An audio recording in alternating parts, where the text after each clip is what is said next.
The or the? The or the? All you need to know is the Hannibal TV.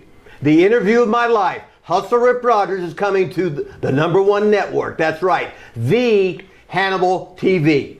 We're going to be talking stories about WWE. We're going to be talking about training. We're going to be talking about 40 years in the wrestling business.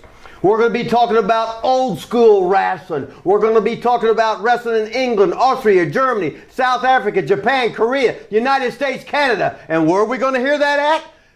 Come on, set the dial. Come on back. Get your sandwiches. Go to the bathroom. Can get back. Come on back. Get ready to watch. Where? At the Hannibal TV. Thank you very much, love. This is Hannibal from thehannibaltv.com, and today we have Rip Rogers in the studio, who's a former WCW competitor, and he's wrestled all over the world and trained some of the top superstars of today. How are you doing today? Oh, I'm living the dream here at the gym at 6 a.m. coming back, having some coffee here, get to talk to you. Life don't get better than that. Living the dream. And this shoot interview, for those listening, is going to be all over the place because we just happened to do this. I haven't done much research, but I think I know enough about Rip to get through this, and he's a great talker. So how did you get interested in wrestling to begin with? Well, my whole life, all I wanted to do was be a wrestler. Okay. So I go to Seymour High School, which is famous for basketball, which is the largest high school gym in the world. So wow. you don't really want to be on a wrestling team and have 60 people there when you can have up to 8,000 people there for a high school basketball game. So anyway, but all I wanted, when I graduated from Seymour High School in 1972, I said I'm going to go to college, play football, then I want to be a championship wrestler. But I didn't know how the hell to get there because everything was tight-lipped. You didn't know anything about it. So I was going to college, and I wrote Vern Gagne a letter. He had a camp. He wrote me back, and he said, we just graduated a class. There was a bunch of football players. I think Buddy Rose was in it, Rick Steamboat was in it, whatever, blah, blah, blah. He said, I can get you the next one. So I said, okay. But in the meantime, I went off and got my Carl and Hildegard trunks, my shimmer cape, my bolero, my cheap boxing boots, and just showed up at one place. A guy let me. So I got in, and the guy said, hey, you look pretty good. You got good gear, and you can have a match. I said, great. He said, oh, you look pretty good. He says, you work babyface or heel? And I said, yeah. Didn't know what the hell he was talking about. So he said, okay, you can go over the first match because you're built good. Go over the match. And he said, now you get the pencil, go home. When I get the pencil, go home. Okay, let's just say my first match is a 2-hour story, which we don't have time for. But I survived, and eventually, so guys trying to go to wrestling school or whatever, don't worry about it. I was the worst wrestler in the history of pro wrestling with everything. So if I say you're the shits, I was 10 times worse, so take it with a grain of salt. So you never had any formal training? No, you just no formal learned training. As you went along? I learned in the ring. Who was one of the people that helped you out the most? Basically, I was trained by the Poffo family. I used to live with Randy Savage, Lanny, his father, hell, his mother would do my hair, Angelo was there, and everything I learned in the wrestling business, probably the first 95% was the first 4 years in the business I got by staying with him. It's like I worked for the Maritimes for Emile Dupre because Paul Christie, I was working for Dick the Bruiser and the Old Sheik, and he would book me out to do TVs and stuff. And then I hooked up with Randy. They brought me into Maritimes for Dupre first time. And I was Hercules Samard. I was French Canadian, but I didn't know any words except wee wee, and that was it, So I did that. And then Randy booked me down in Nashville for Nick Goulas. Then his father booked me into Mississippi for Frankie Kane, who's the great Mephisto. And Frankie gave me the name Rip Rogers.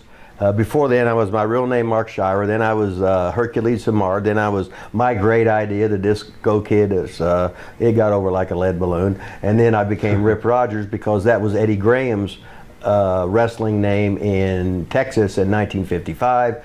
And Mephisto, Frankie Kane, he said, "You remind me of Eddie Graham." I said, "Holy shit, that's good, right?" So and I've been Rip Rogers since basically January 1st, 1979. So how did you run into the Poffos for the first time? Just the first time, this old carny named Don Pruitt got me booked for Nick Goulas down at like the Christmas Spectacular. So I was Lanny Poffos' tag team partner, and so Lanny knew who I was. And then Paul Christie was a personal friend of the Poffos for years, and they had worked together a lot. So he told me they was going to go to the Maritimes and whatever, blah blah blah. So he gave me Randy's number. So I called Randy up, and we hit it off, and blah blah blah. And then over the next 4 years, he was like my best friend, my mentor. I learned editing, booking, dubbing, and all that stuff just by by hanging around and being there with my mouth shut and my ears open and not having an opinion. In the meantime, I got to make trips with Bob Roop, Bob Orton Jr., Professor Malenko, to learn from these guys. It was just unbelievable, because here I was in my early 20s, and then Randy and him, I was one of the owners of ICW, and basically because they needed somebody that was dependable. And was I any good? No. I would get Randy's hand-me-down robes, hand me down this, hand me down that. He would teach me the tricks, and he'd show me on his book how we'd be doing TVs, and this one was 4 weeks ahead of the other, and this guy's turned heel, but he's not going to turn heel in this market until the tape plays, whatever, blah blah blah.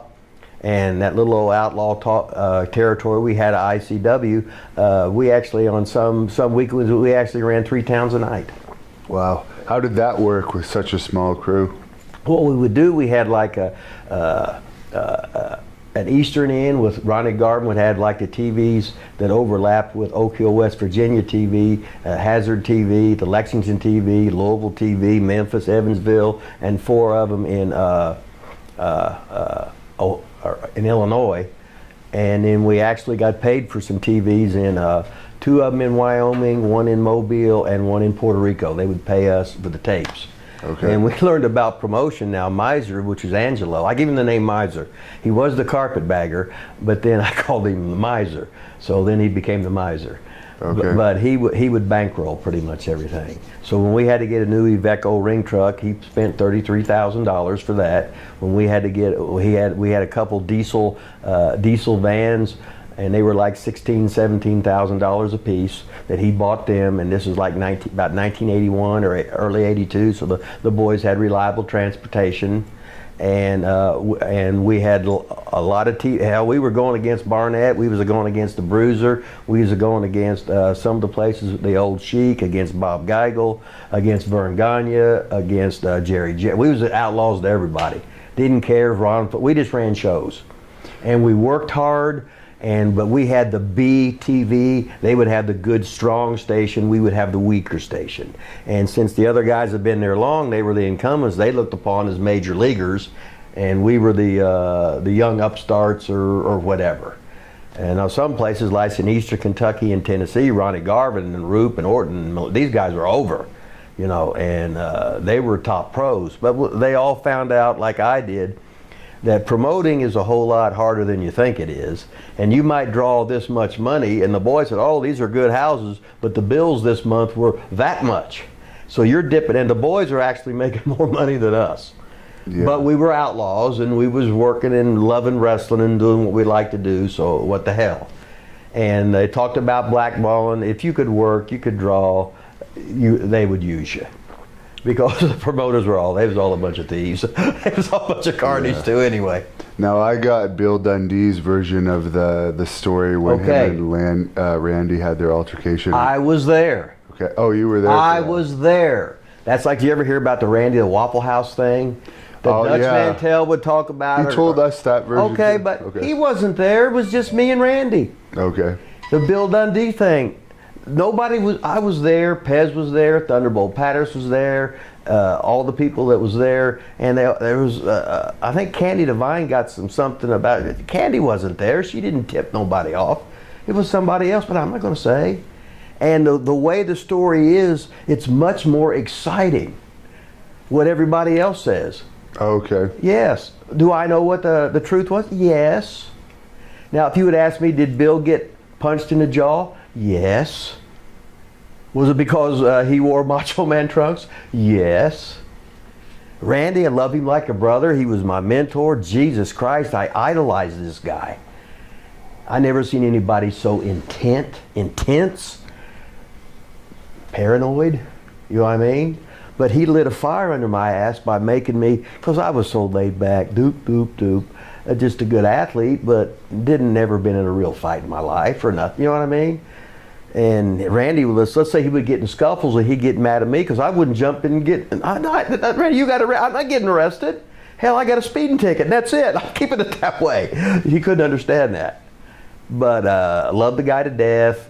Very, very intense. Learned so much from him. Idolized him. You know what I mean? So that's that. But did Bill get sucker punched? Yes. Did he get a gun get taken away from him? No. He got punched, and then Randy was talking shit to him. Bill said, "Oh, let me get something from my jaw or whatever," right, in the trunk. And he pulled the gun out. Then all of a sudden, everybody's running. You know what I mean? But that's basically what happened. And what about the Waffle House incident, since you brought it up? Okay, so I'm just sitting there. We just worked Nashville that night. Me and Randy went out to get some steak and eggs or whatever, right? This guy comes in. The thing probably took 90 seconds, you know what I mean? But they have a 2-hour story with it, right? So guy comes in, he says, "Hey everybody, I'm getting married, you ought to congratulate me," right? Randy had been, after the match was over, on whatever, you know, so Randy had to say, "Who gives a fuck?" Holy shit. It's where the guys worked. I guess maybe the wife was a waitress, I have no idea. But to make a long story short, it sort of ruined our meal. And then Randy, he said, "Give me a knife," so I threw him, not a butter knife. But then basically not much happened. The cops come in, they realized who it was, and Randy would not back down no matter what. So he was sort of like taking the sticks away from the cops, and they was hitting him, and he had knots and blood and everything all over. But then Bo the dog come in, and Randy did the job for Bo. So he got bit in the butt and bit in the hamstring and shit, you know, and then I had to go get his dad, and we went down there. He was at the thing, handcuffed to a pole or whatever. And George Weingroff's dad saw he worked at the jail or whatever, right? So he was pulling some strings to get him out, whatever, blah, blah, blah. But I always liked how somebody who wasn't there could tell a story. So I was there, nobody else but me. Were you afraid at any point during that when he asked you for the knife, even though you're saying it was just a butter knife? Do you know what's so? No, he said it. God damn it, this is a butter knife. Okay. But the thing about it is, when you get caught up in the wrestling business, you're looking at stuff that's real as a work, as a rib. When I was having a boxing match, I'm throwing working punches because it's all a rib to me. And the guy's trying to kill me. You know what I mean? So yeah. It's just hard to go back and forth of the reality and what's bullshit and whatever. And I was always in a playful mood, so I'm like sort of chuckling. I said, "Oh fuck, Randy, you shut a promo on this guy. Give me the butter knife." Oh fuck, oh, you know what I mean? But what was it like living with him? Well, let's just say there was a lot of holes in the wall, and he taught me how to answer the phone. Where this is before they had caller ID and stuff. So when anybody would call, he'd go, "Hello!" Right away, whoever's talking, he's got them backpedaling right away. So, oh, that's pretty cool. But he talked about it. Everything was psychological, of how to do this, how to that, and how he'd just stare a hole right through you and everything. But God, we was a Nick, and we'd go out and we'd have no money in our pockets on purpose, but I didn't have any. And we would go to the steakhouse and eat the scraps off and spend no money. It was just awesome. Yeah, he was really cheap, wasn't he? Well, you got to remember, Angelo was born in 1925, so grew up in the Great Depression. They had no running water. They had no electricity. He was an only child, and basically they spoke Italian, right? So here he was in this world, so he was determined he was going to provide. He was determined that his family was not going to have financial stress.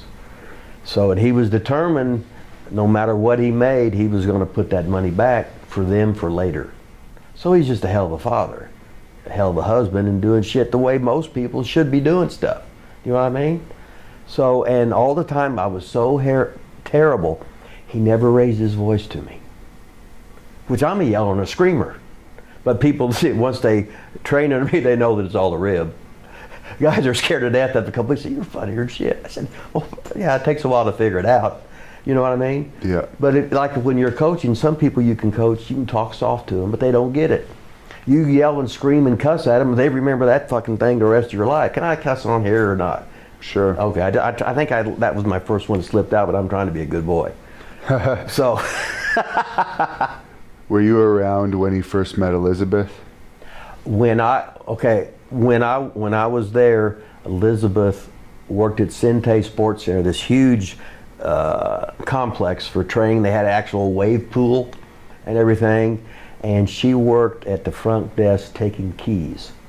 Like when you come in, she'd take the key and hang it up, and she was a little bit heavy, and Randy and the women didn't get, Randy was like a little boy around women.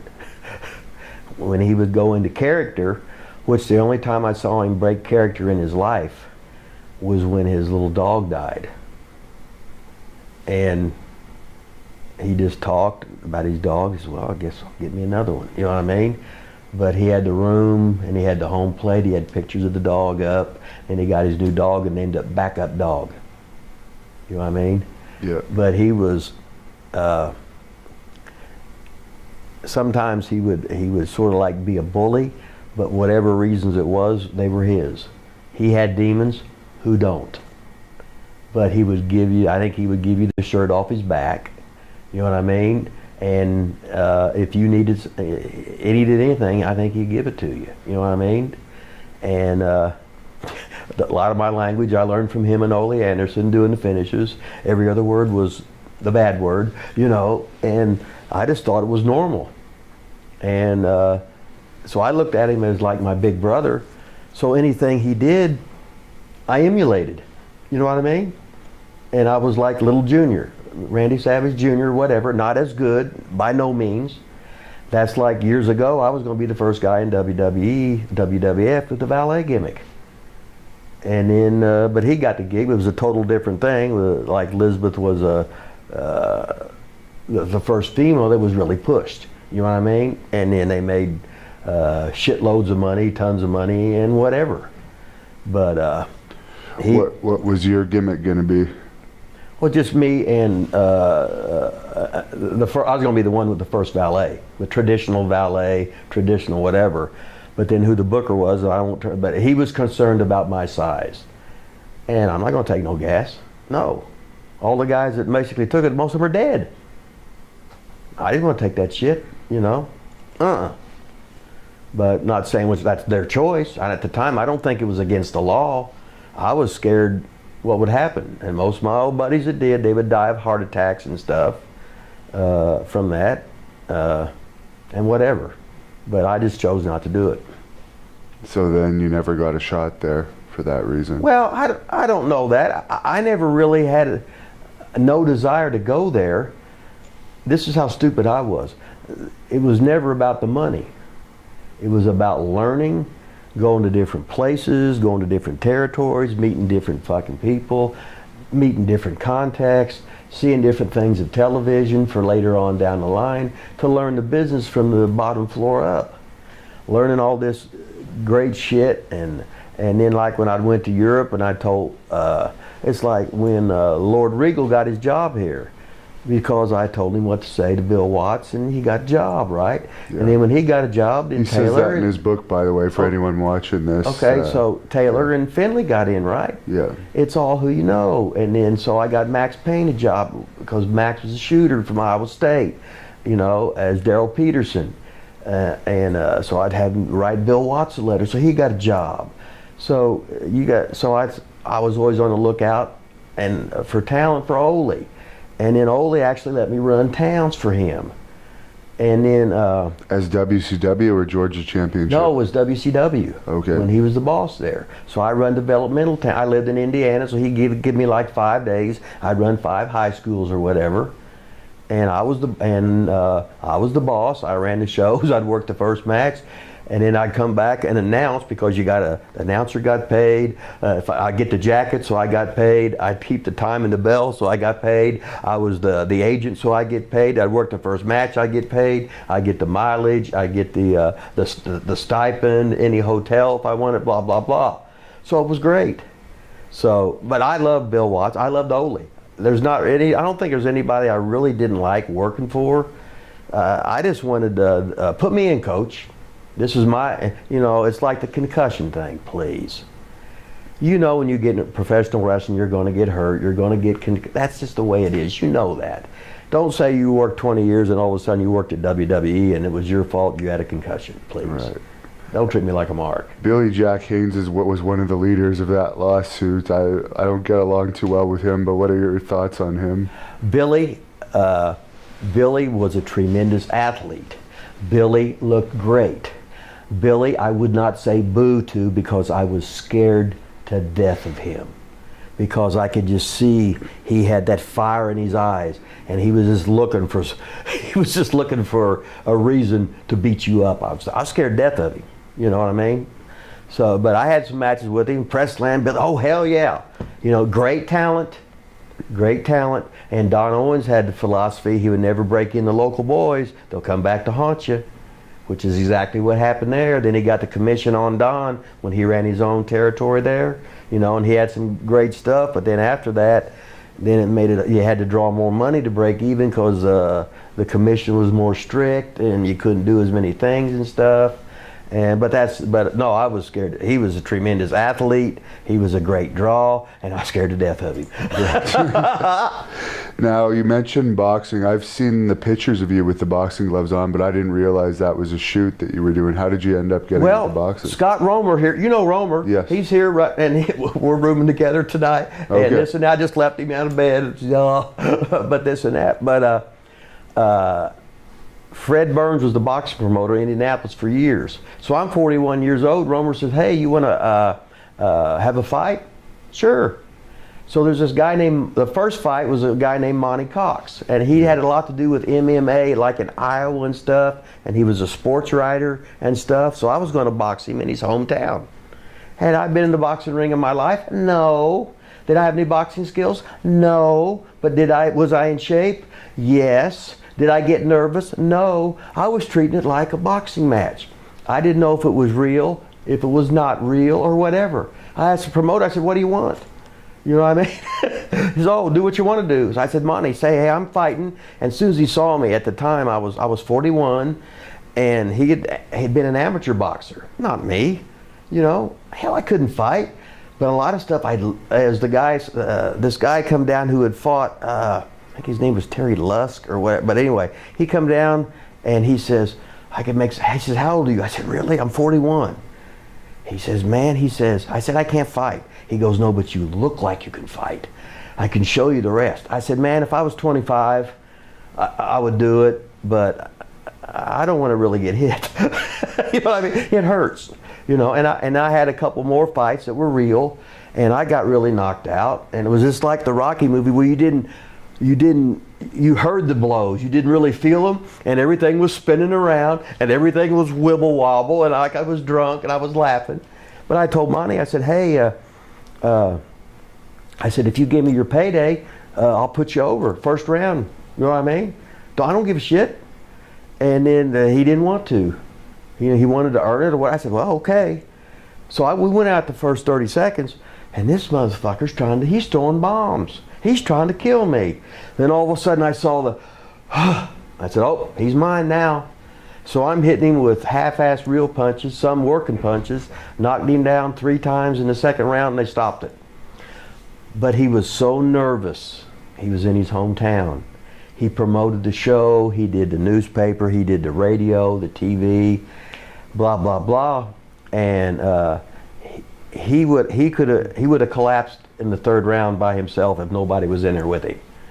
He was just so nervous. Because to me, hell, I had my Malcolm X hat on, my pink cut a promo on the fans and everything, blah, blah, blah. And I was just treated as a wrestling show. But then I had some other, there used to be a Were you fight. paid for those? Huh? You were paid for those, I hope. Oh, hell yeah. Yeah. No, I wouldn't go to the ring unless I got my money first, you know. It was in my boot, just like wrestling, you know. So they used to have a Tough Man contest, Our Door Limited or something like that years ago. So I'm in the Louisville Tough Man contest, but I'm there in a boxing match against this guy named Cody Koch, the Alaskan Assassin. He actually fought one of the Klitschko boys, and he was ahead on points and got knocked out in the 12th round, but he was going to fight me. So I'm in Louisville Gardens, and he says, I said, hey, I'm working with you. What? I said, well, I'm fighting you. Yeah. I said, well, you're going over the first round, about 90 seconds. He said, what? I said, no, you're going to fight me, but don't you dare touch me. You know what I mean? So I taught him a little routine, and we did it. He said, man, this is the most fun I ever had in my life. Maybe I can fight you ever. I said, well, I got this new internet thing now or something. We couldn't do that now. But the next time I saw him, he'd bleached his hair blonde. But if you look him up on the internet, Cody Koch, the Alaskan Assassin, they killed him. Everybody was scared of him, and they choked him out because he was drunk and everything, and he actually died. But if he would have beat Klitschko, I would have fought a world champion, right? What a hell of a rib.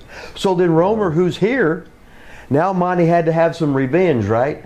So were we in the Quad City? I think it was Quad Cities or Moline, but I fought Monty in Davenport, Iowa. So I choreographed a fight with Monty and Romer.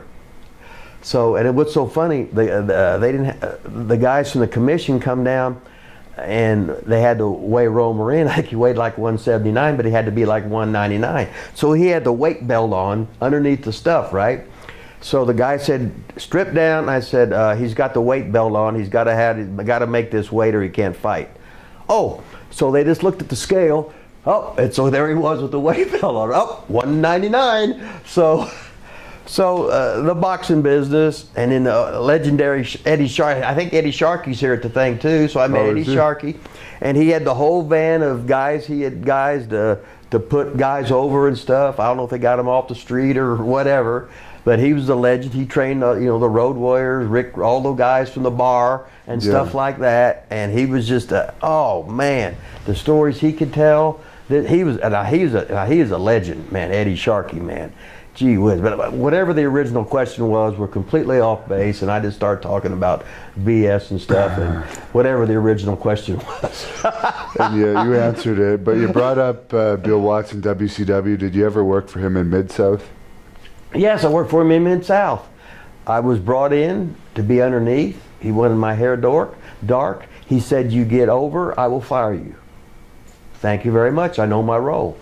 He paid me above average just to work with the underneath guys, to put guys over. I had a good attitude. But just think, I didn't have to gaff. There was no stress of having to draw. All I was making the towns, having a good time, working a lot of shows, meeting a lot of people, and he would bonus me all the time. If I had, and it's like when at WCW, if I worked with these kids, he always double paid me. If there was a pay-per-view, hey, you want to work security, you want to work a dark match, or what do you want to do? I said, let me go to the office where you're at, and I'll sit by you, and I'll eat your food, and we can tell stories. Okay. But I never had a problem with him. I loved him. I loved Ole Anderson. All Ole Anderson did was tell you the truth.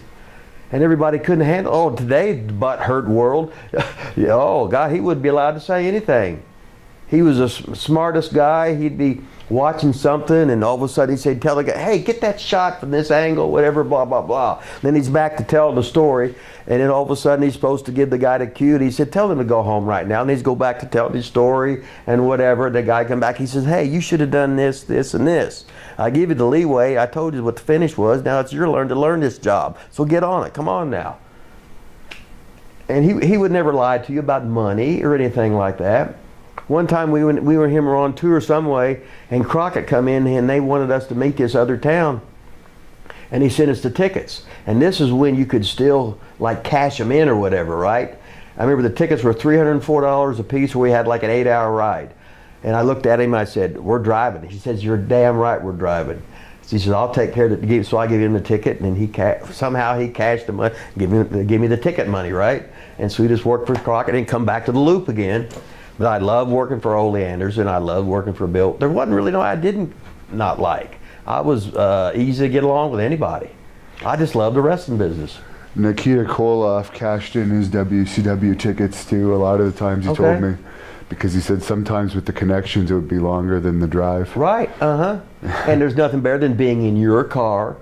You don't have to hang around the boys when they're drunks trying to get in fights or that, you know what I mean? Yeah. And this and that, but no, he had a hell of a successful career. Yeah, he was one of those, all the guys that bounced there and stuff like that. Were you ever backstage for any of the infamous Mid-South fights that happened? I can't think of any when I was there. It's like the Dick Slater thing, you mean? Yeah, there was the Butch Reed one with John Nord. There was Slater and Sting. I wasn't there. Duggan and Bourne, I think. Yeah, this was later. But I was in Jimbo. Duggan was there when I was there, and I was in Portland when Matt was just starting, and I worked a lot with his dad, Tough Tony, and Matt was tough guy. Tough Tony, tough guy. He called everybody punk, so what the hell, right? But Bill Watts was firm, but he was fair.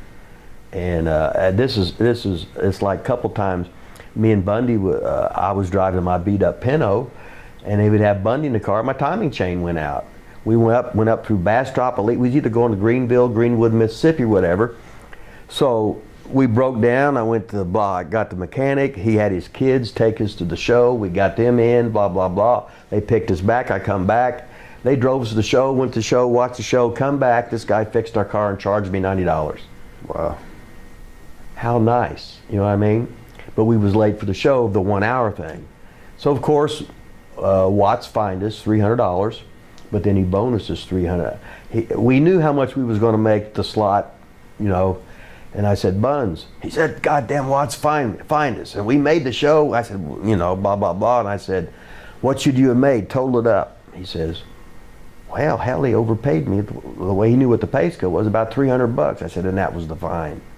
So in other words, he fined you. The boys all knew we got fined. Now I'm getting the goosebumps. And we made the town. So he was still the evil dictator, but he had compassion. And we really didn't get fined. That's the little things, you know what I mean?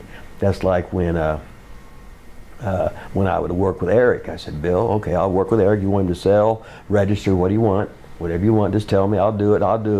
And he'd double pay me. No question, you know what I mean? Yeah. He was the boss, right? And people would get on there. I said, wait a minute, if I was the promoter and I had my son, I'm gonna highlight him as much as I can. This might be the only thing in his life to do it.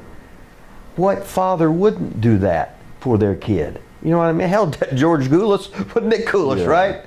So, and whatever the question was, now we're very completely off again. I'm just nothing but stories, you know. I was wondering, were you in WCW, speaking of Eric, for apparently there was some confrontation with him and Rick Rude. Did that happen? It obviously did happen, but at the time I lived in Indiana and worked at a gym, and I would just come in for TV.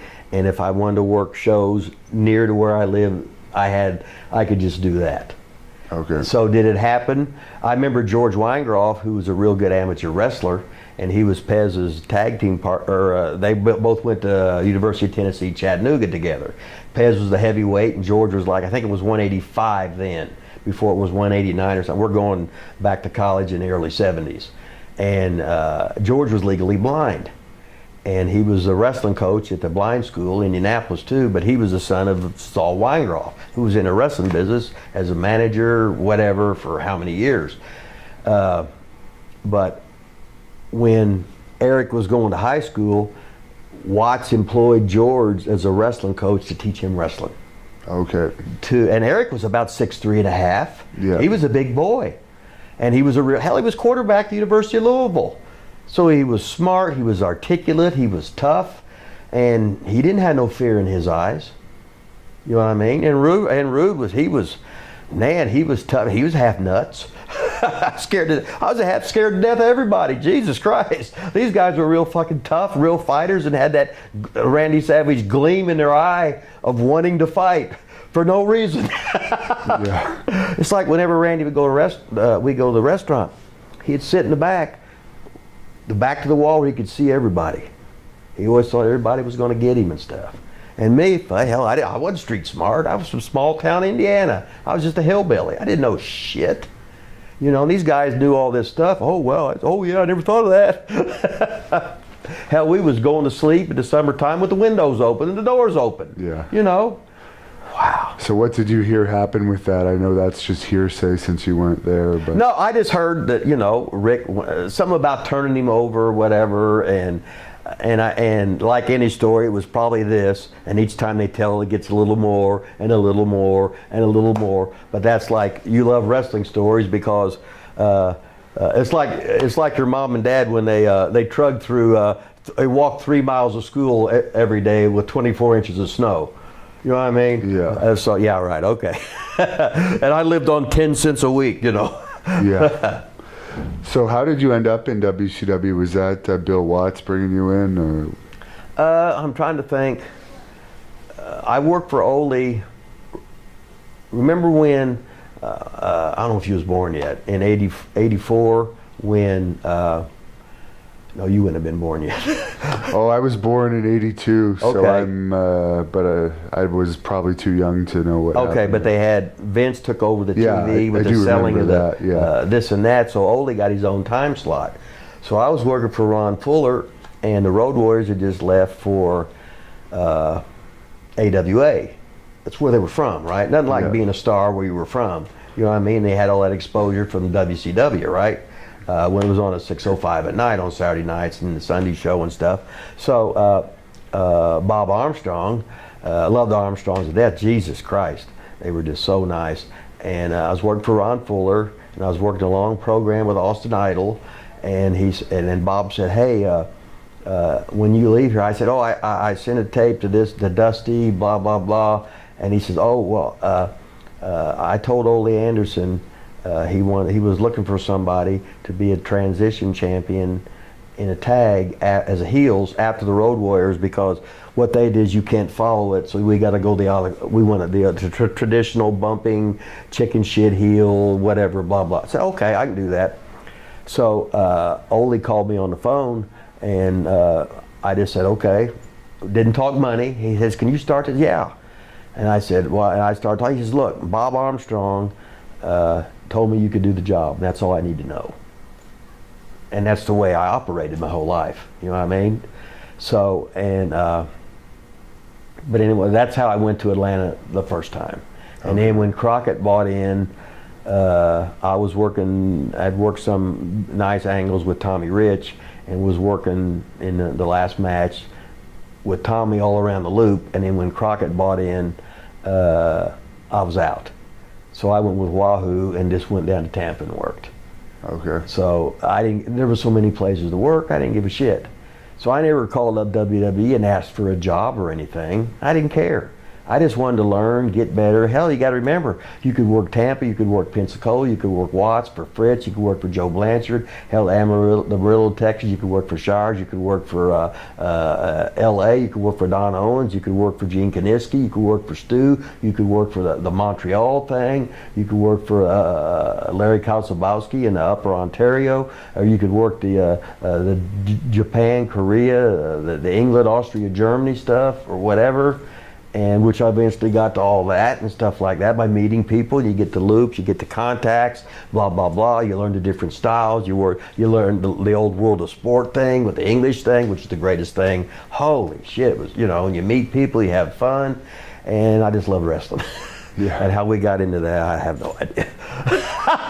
Who were some of the tougher guys to work with in WCW? We've heard some stories about some people like to rough up the lower talent. I just know that a lot of times, well, here's a good story. You'd like this, because worked some with Stan Hansen, and Stan was like a goddamn. He couldn't see very good. Hell, he couldn't see shit. But I was working a cage match with Ole, and we was beating him up in the cage. Stan was supposed to make, he actually bends the cage, you know what I mean? But one time for TV, I walked in and it had my name against Stan Hansen. I said, Ole, come here.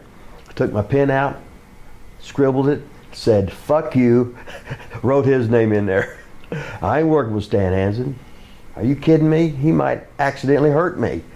Ain't no fucking way. But I worked with Vader and had a hell of a match and got him over and showed all these guys, everybody was scared to death of him. He didn't potato me once. He did everything I said. It was great. But I had a different, I'd been around and the guys had confidence. I said, look, I know what you can do. I'm not gonna make you look bad. I will do my best to get you over. I'm not paid to get over. I'm paid to get you over. I got no fucking ego. It ain't real when you win. It ain't real when you lose. I'm just blessed. I don't have to work at Walmart or McDonald's, and I'm getting to do this phony shit for how many years, traveling around, seeing the world, and that's all I ever wanted to do. Just, coach, put me in. I'm the last man in the NFL. Put me on the bomb squad. Let me protect the punter. Put me in as an extra. Just let me in there. I'll give it my best. And that's where I was in wrestling. Did you have much interaction with Sid? Oh, here's a funny Sid story. Sid was money, appearance, and I have no idea if he was really tough. I have no idea. But he gave the illusion. He had those eyes, the mannerisms that he could kill you. You know what I mean? But he was picking on some green boys one time, just fucking with them. And I would be known as sort of being like crazy. So they used to have these Metarex candy bars, and I had a chocolate one. So I acted like I pulled my pants down, shit my hand, and I pulled that candy bar out and smashed it. It looked like a turd. So I'm chasing him down the hall. He's crazy, he's crazy, he's crazy. It's all a rib, right? But you do stuff just to entertain yourself and whatever, and it's all a rib anyway. And if not, guys would fuck with you and do shit to you. But he drew money, you know what I mean? And was a hell of a physical presence. You're not asking him to do, just do what you're good at. You know, whatever you do, cater to their strengths, stay away from your weaknesses, make them look the best you fucking can. Now, you mentioned you were running some house shows for the development territory of WCW. I know Bill Watts started that program with the power plant and everything. Do you think if he had been in power longer, he could have turned the company around? Because I heard that it almost made money the year that he had taken over. Well, he took 2 steps back and went back to basics. And the stuff he was doing, older guys understood it. They did the top rope rule. Why? Because if you come off the top, now it was so devastating, they would do carryouts with it. If the heel would come off the top when the ref was down, they'd carry. He'd come off the top rope. You make everything. Now all of a sudden we got rules. It's not like ECW where there wasn't any rules. You know what I mean? Now he made stuff simple. The fans could buy it. He treated it as a sport. He had Jim Ross commentate, doing play-by-play. They weren't talking about diva search or this or that, exposed to business. They're talking about like this is a Indiana versus Purdue game. This is a Notre Dame versus Southern Cal. This is Michigan against Ohio State football. Electricity in the air. It's a contest. It's a fight. People didn't know how much it was bent, how much it wasn't. They didn't know. They thought they knew. But now nobody cares. Beach balls going, wrestling blow-up dolls, having intergender matches, total fucking horseshit. I'm old school, and I'm gonna die old school, and that's the way it is. You can't convince me, no. If a real guy wrestles a real girl, it's gonna be over in a matter of seconds. That's it. The guys are bigger, stronger, faster. That's the way it is. And what about this Joey Ryan stuff that I guess he was charging people $50 to grab his dick and take pictures at WrestleCon. I can't get on somebody that loves the business. I can't get on anybody that works on any way to make money because that's the object. I don't agree with it. I can say, oh, I don't want to watch it. I get mad. Because hell, I was still protecting the business for how many years? You know what I mean? And that's just me because I'm old. I can't get mad. And in the wrestling match, it's like the buffet. Each match should be a different entree. This is hamburger, here's fish, here's chicken, here's tuna salad, you know, here's steak, here's roast beef, whatever, blah, blah, blah. So I want a good technical match, I want a babyface match, I want a lucha match, because I don't like it, but that doesn't mean this paying customer don't like it. We want to have everything. We're the circus coming to town. I don't want 10 bearded ladies. I want one bearded lady. I want one giant. I want one midget. I want one freak doing this. I want one fire eater. You know what I mean? One sword swallower. One of everything. Well, that's a hell of a show. I came here to see the sword swallower. I came here to see the lucha match. I came here to see the hardcore match. And we give them that nice fucking product. Well, hell, we're just looking at bottom line. We want bottom dollar. We want to make goddamn money. If everybody's diving, a dive don't mean nothing. If everybody's doing a DDT and it don't mean nothing, years ago, if this guy was a sleeper, nobody else attempted a sleeper. Unless you was bring somebody in to work sleeper versus sleeper. DDT versus DDT. No, that's his hole. That's Jake's. Fuck, you don't do that. No. I said, oh, no. I used to do, have wrestling. I had only one guy was allowed to do a clothesline. That was it, one guy. And anybody else, and then whenever he did it, it was a knockout, a 10 count, or a referee stoppage. What we do? We sold each other. We made it simple. We'd have two guys, the Battle of the Sunset Flippers. I have the world's greatest sunset flip. No, I do. It's a double leg crucifix anyway. You know. But you just take basics and sell each other. So I guess you met Jim Cornette in one of your Georgia runs or earlier. I'm from Seymour, Indiana. I grew up on Louisville wrestling. Okay. I've known Jimmy since he was a teenager. We was business partners in OVW together. I trained all the WWE guys when they were developmental. He did all the TVs and the interviews. Saw him every day. He's about the only guy I agree with in this business on everything. The only reason but the thing is he can say it so articulate, and I just say, well, that's fucking stupid, you know, where he can emphasize why it's stupid. But I never seen a guy so smart in wrestling for not being a performer. I see. You know what I mean? And, but as far as laying shit out, Jesus Christ, knowing his shit, which is guys, now, if you wrestled 20 years, it's like promotion. If you wrestled 20 years, you know how to be a promoter, and you learn by mistakes. Now the promotions are tax check guys, television executives, somebody that has nothing to do with wrestling, but now they're running shows, they're running in a network or whatever the hell it is. You know, they're not real wrestlers. It ain't Eddie Graham running shit, Ole running shit, Watts running, the stuff we was talking about with the territories. Yeah. Rougeau's running stuff in Montreal or whatever it is with this and that.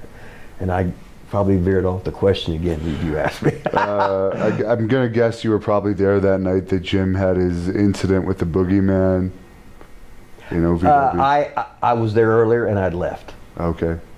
But I heard Lance Storm said Boogeyman was pretty much untrainable. Is that? Well, it's like, how did he look?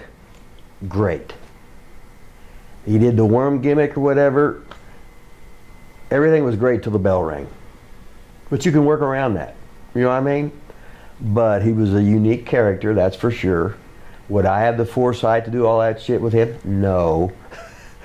So, but I was there, and everybody's got different stories and stuff, and any story somebody will keep changing and changing and changing, and by the end of the room it's a completely different story, you know. What's your craziest Jim Cornette story that something you've witnessed? Well, Jimmy's Jimmy. He's passionate. He loves wrestling. How can I get mad at somebody? And I think I agree with him with everything he says. But if I didn't agree with him, how could I get mad when he's got a passion and believe? If you believe in what you do, how can I get mad at? We just got a difference of opinion. I just think it this way and you think it that way. But I seen him take them ball bats and bash out windows and bash out the walls and shit like that. And I was scared he was always going to have a heart attack and shit. I could see his face getting red, blood pressure, whatever. But I'm surprised he's made it this far. He gets so passionate and so emotional about this shit. But he's a smart motherfucker about traditional wrestling. And that's all I like. So I haven't watched wrestling on TV since 2002. Stuff that I get, people will send me on the phone to get me wound up. You know what I mean? But I don't really watch TV, and I haven't watched wrestling since 2002. That way I can't get mad. That's like when I had Nick Dinsmore down at OVW, and I said, Nick, they won't even look at you as a wrestler. They don't give a shit. And that's just the way it was. I said, now, what if we did this? And I told him the basics of it. And I said, here's the idea. It was the Eugene character, right? So, and I said, do this, and then we'll swap ideas, and then come down with that solid game plan of how you want to do it.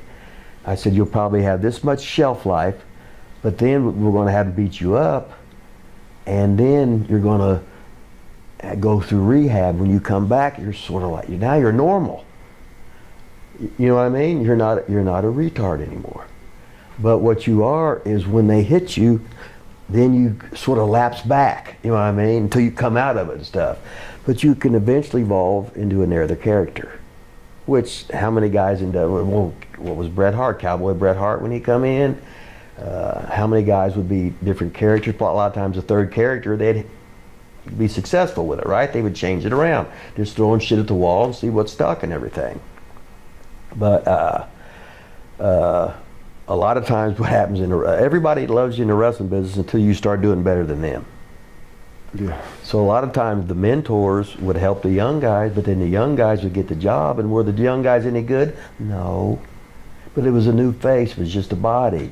Now they taught wrestling in WWE. Now, well, here's your promos. You don't really have to know how to do them. Here's your match. You don't have to know how to work. We'll put you in the performance center. And now you're an athlete, so you're not like a real wrestler, so we'll treat you with baby steps, you know what I mean? And it ain't no Dick the Bruiser, Mad Dog Vachon, guys with busted nose and cauliflower ears and torn biceps, and you knew they was a tough son of a bitch. Beer drinking, you know what I mean? Yeah. Now everybody's a video game guy. 205 alive, and they 5'3", and they weigh 162, you know. But that's the way it is. Can I change it? No. So, but when I see stuff, and that's why I love 1940s black and white movies. Yeah. And Rene Dupree, who we use in our Great North Wrestling Company pretty regularly, he wanted me to get you to talk about some of your maritime experiences wrestling for his father. Well, it's like the first time I was there in 78, 88. I was supposed to be there in 89, but Puerto Rico called me up to want me to come in there, so I worked Puerto Rico, and I said, well, I can't come because I'm doing too good here. You know what I mean? And then I was there in, 78, 88, 90, and then went back in 97 when he didn't have TV. I was there, Bad News was there, Edge was there, Christian was there, and he just ran in the summertime with posters. Is that when Glenn Coco was there too? So, yeah, Glenn was there. Glenn was a good boy. He reminded me of like the Barbarian sort of. He was looking about like that. He was really jacked there, and he was a nice guy, but he didn't have that fire, that competitive edge of, you know what I mean. But he was laid back, good boy, good, did what he was told.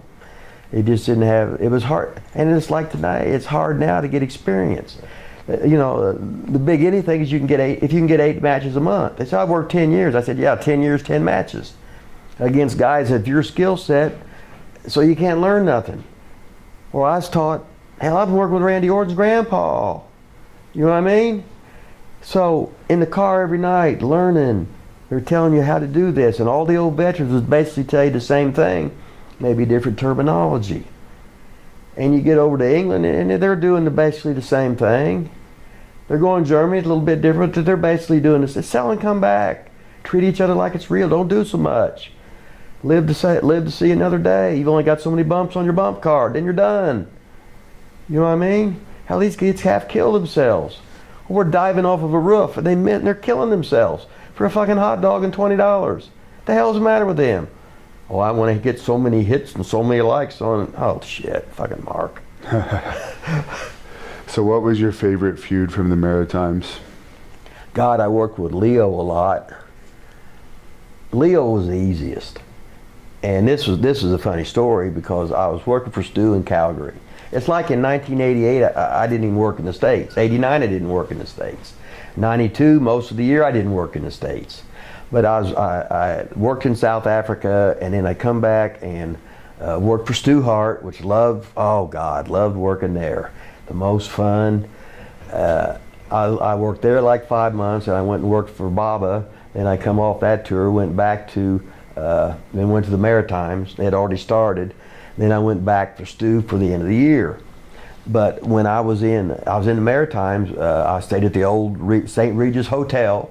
Had the bathroom at the end of the hallway or whatever, or fourth floor, whatever the hell it was, which was awesome, right downtown. And I'd jump on the train and never paid, and go like 4 blocks down to BJ's gym, who was married to one of the older sisters. Yeah. So I got to go to BJ's gym every day. Loved that. And then you had the free trans with the van. So oh my God, and you're at the tit bar every night. Oh my God. So it was just the greatest time. And they had the long traditional wrestling shows. Hell, most of the guys that were there, hell, they're all dead now. Hell, Benoit was there, Johnny Smith was there, Jerry Morrill drove the van, the Cuban, Gary Albright, Bad News was there, Biff Wellington, Brute Pillman was there, Kerry Brown was there. I just had the time of my life there. And they hated me at first because I was American. American took a Canadian boy's job, right? But by 2 weeks, I was leading the troops.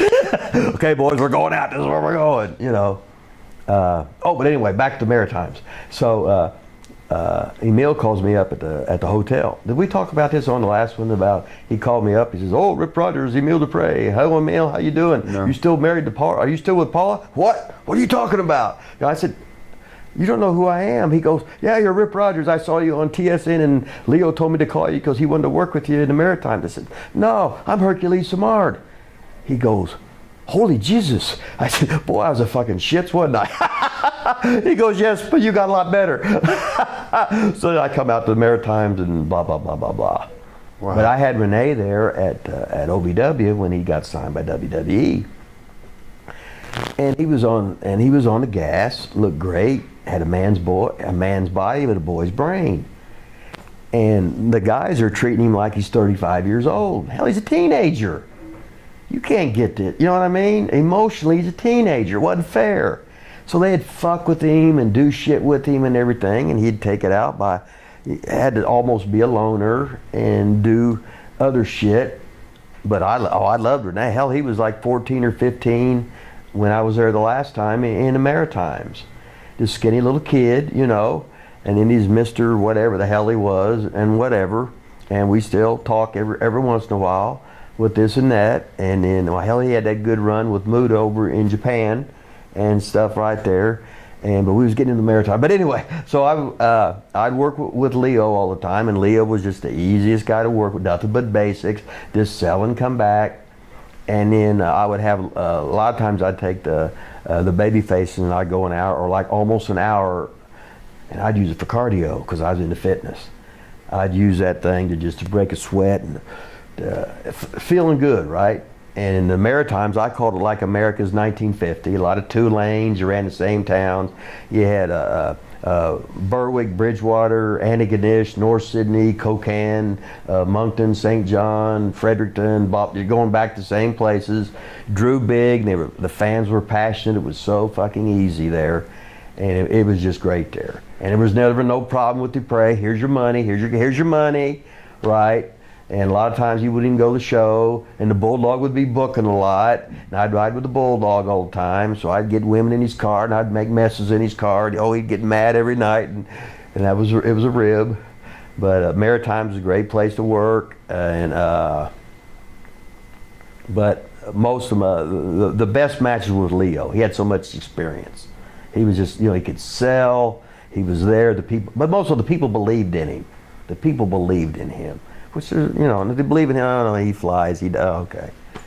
When you were in Stampede, I guess it would have been Bruce booking? Yes, yeah, Bruce was booking.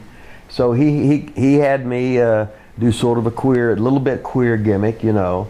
And me and Kerry Brown were the Midnight Cowboys, which Kerry hated it because he was been there for years and going to Japan as like a tough guy.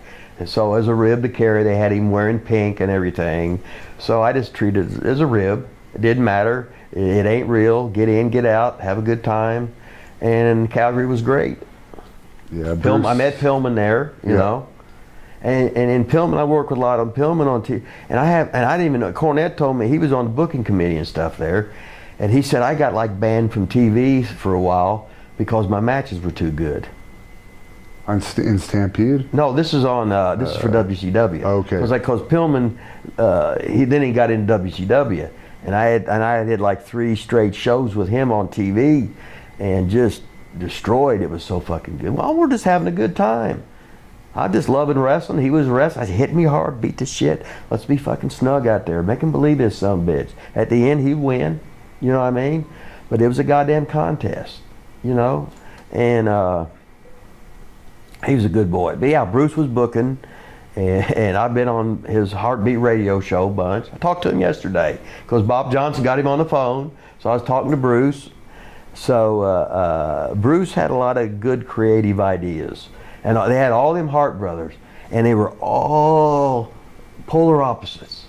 It was just awesome. Now, each one was so different and everything. And I saw Ross here, the thing, and then David Schultz was talking, and Ross was there, and Bob Johnson was sitting in front of me and everything. And but I love my time in Cap. There ain't a place I didn't not like working at. I just love being in the wrestling business. You know, what's your position? Well, okay, be main eventer. Okay, if that's what you want. Be a babyface. Okay, if that's what you want. Can you do tag? I can do anything you want. And if you don't like it, tell me what you do want, and I'll change it. This ain't real. And do you have a Stu Hart impression? Hannibal, you big fucking bat, you fucking stud, you motherfucker. Oh shit. Anyway, but I think when I was in the wrestling, he was the most. God damn it, bro. Anyway, he was the most imitated guy. I never heard one bad word about Stu Hart. Everybody loved fucking Stu Hart. He was the most imitated guy in wrestling. Would you go over there for the Sunday dinners ever? Oh no. I was busy. I was a get in trouble guy. Really? Not. I didn't expect that out of you. No, I mean no get in trouble guy as far as females. So that's you know the deal. So that was that. So but I love fucking Stu. And we'd be doing promos at Friday night, right? And all of a sudden, I hear, hey, come here, you bastard. And he's trying to hook some nachos on the floor. There's part of a hot dog. He's going to get it and get that last bite. It's fucking awesome. And he always paid me, even though they weren't doing good. This is when Vince supposedly bought him out, made a couple payments. They started back, right? Yeah. And worked for him, and Stu always paid me more than my guarantee. Never heard him raise his voice, you know, and was just awesome to work for. I see. And at what point did you stop working for WCW? Really, I was working for them in '95, and we was working Orlando. So some girls coming in, we were eating, and they was trying to pick up and hustle on us, right? So I went into like a gay character and said something about her boyfriend that I wasn't interested in him. I wanted a younger, more attractive man or whatever. And I'm just totally fucking ribbing, right? Then all of a sudden they beat a big fucking stinko about it. And Kevin Sullivan says, "Did you say that?" I said, "Well, hell yeah," I said. You know I'd say that. Hell yeah, it's my goddamn routine. What the fuck? They fucking fired me. And then once they did that, I basically said, "Fuck you. I don't want to go back here anyway now. Just because you treat me like a fucking mark." I said, I'm ribbing somebody. I'm ribbing some fucking marks that are obviously trying to get attention or do whatever, blah, blah, blah. And we got some of the other boys trashing rooms, not paying for their food in Orlando, just walking by. You know what I mean? and here I am fucking ribbing, having a good time in a working way. But hell, today you couldn't say anything anyway. No. Fuck, and everything I say is against what you. Hell, if they had them phones in, I'd been fired in 5 minutes. Yeah. Doing everything goddamn wrong. Did you do all this? Yeah. And people tell stories. Did you do this? Yeah. Did you do this? Yeah. Did you just? No, that's hell. They made that shit up. No, don't credit me with that. You know. I think most of the big wrestling stars from the 80s and 90s would not have been able to get a contract today with the drug testing and cell phones, and they would, like Piper and Flair probably wouldn't have lasted because with cell phones some of their antics would get out there. Well, it's like in the wrestling business. Some people make one mistake, they get rid of you for 10 years. Yeah. Some people can do everything else and do everything that's worse, and they get away with it. It's the world. Like Shawn Michaels, for instance. It's all who you know, yeah. right? And that's the way the world is. Yeah. We know the world ain't fair. Hell, you're what, 6'4", 280, whatever. Hell, I'm lucky to be 5'9.5", weigh 200 fucking pounds. You know, you're a real fucking shooter. Fuck, I couldn't beat my grandma. Get real. I was an entertainer before I was admit to being an entertainer, right? Right. I did my best though. Yeah. But nobody said life is fair. Okay, how do you get booked? Well, you're related to one of the Samoans, right? Yeah. Or you're something, you know somebody, this or that. You're on a reality show or whatever. You got some kind of notoriety. You're an ex-football player or whatever. But it's their business. They can do what the hell they want to do. Just because how about it? Every armchair quarterback knows more than the coach who spent his whole life coaching, works 20 hours a day, sees these guys every day in practice, but oh no, fire the coach. Yeah, all right, okay. You don't come to McDonald's and judge your job on how to make Big Macs. Yeah. And how did you get into business with Jim Cornette with OVW? Well, I was business partners with Danny Davis. Okay. And then Jim come in and got the developmental deal. Danny was teaching, and then he had so much stress with running that shit, he had little health problems. So I just took over there. So I ran it down there, and nobody from the office never come down to watch me do anything. I just did it. Basically, leave me alone, and I don't know what to do. And I never taught anybody in my life. Never went to a wrestling school, right? But now I am in charge of all these guys. What I do, the best I could, trial and error. You know what I mean? And they had all them girls down there, which is horrible. We got every testosterone guy with these hot women.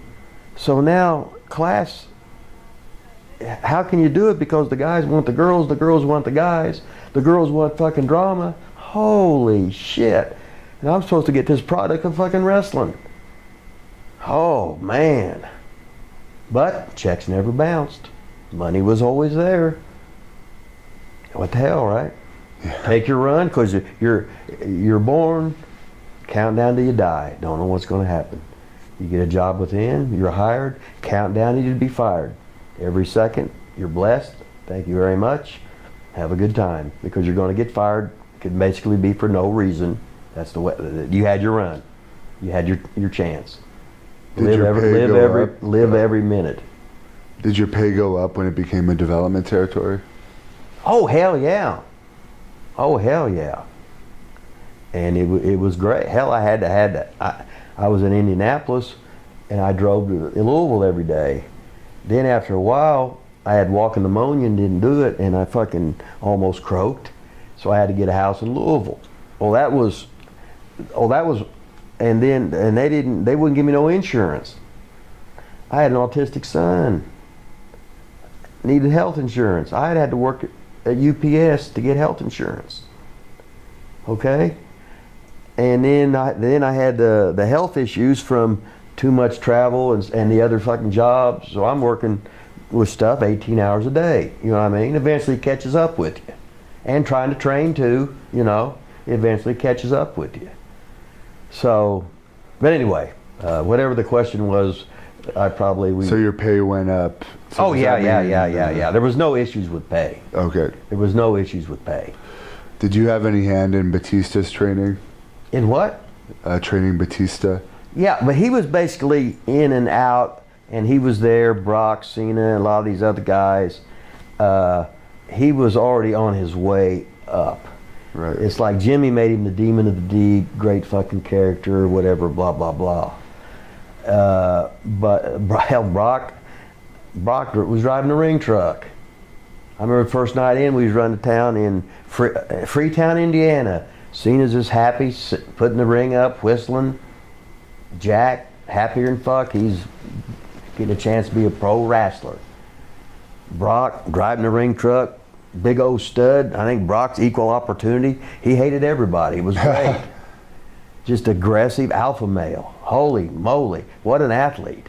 Can you imagine getting into pro football? You never played college football? Yeah, that was wow. impressive. And then, even though you was an amateur champion, now going into UFC, which is totally different, right? And I don't care, become the champion. Holy shit.